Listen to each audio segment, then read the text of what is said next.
जय श्री राम दोस्तों आज भी जब हिंदू धर्म में सबसे शक्तिशाली योद्धाओं का नाम लिया जाता है तब उस श्रेणी में हनुमान जी का नाम लेना सर्वप्रिय है। उनकी अपार शक्ति की कोई सीमा नहीं है। रामायण में भी हनुमान जी की शक्ति और भक्ति का बखान किया जाता है।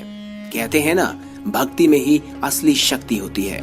हनुमान जी भगवान शिव का रुद्र अवतार थे और यहाँ तक कि रामायण में भी उन्होंने अपनी शक्ति को अपने उच्चतम स्तर तक नहीं पहुंचाया, नहीं तो उस स्थिति में और लंका का विनाश किया जा सकता था। और हनुमान जी चाहते तो वह स्वयं ही रावण का वध कर सकते थे। हनुमान जी को अमरत्व का वरदान प्राप्त है और वह कलयुग के अंत तक इस दुनिया में विराजमान रहेंगे। हनुमान जी हिंदू धर्म के वो महान पात्र हैं जो आज भी जिंदा हैं। भगवान शिव के रुद्र अवतार जो श्री राम के परम भक्त थे। श्री राम के बैकुंठ प्रस्थान करने के बाद उनका वर्णन बहुत कम मिलता है। महाभारत में भी उनका कुछ ही जिक्र मिलता है। लेकिन एक सवाल हर किसी के मन में रहता है कि रामायण के बाद आखिर हनुमान जी गए तो गए कहां। और आज हम आपके लिए लेकर आए हैं इतिहास के एक अंश को जो हनुमान जी के चीन जाने की ओर इशारा करता है।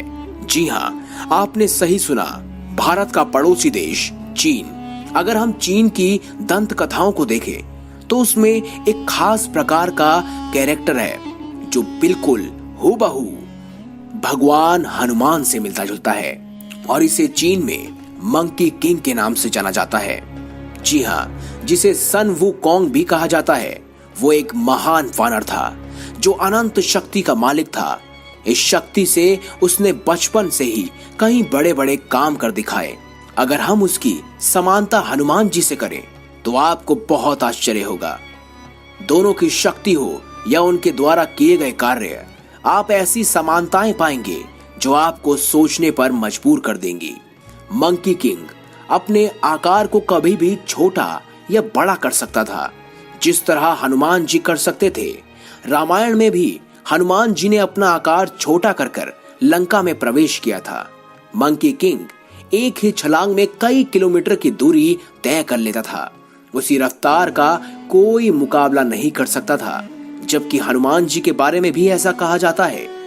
भारत में ही कई जगह ऐसी हैं जहां पर हनुमान जी के पैरों के निशान मिलते हैं, जहां से हनुमान जी ने छलांग लगाई थी।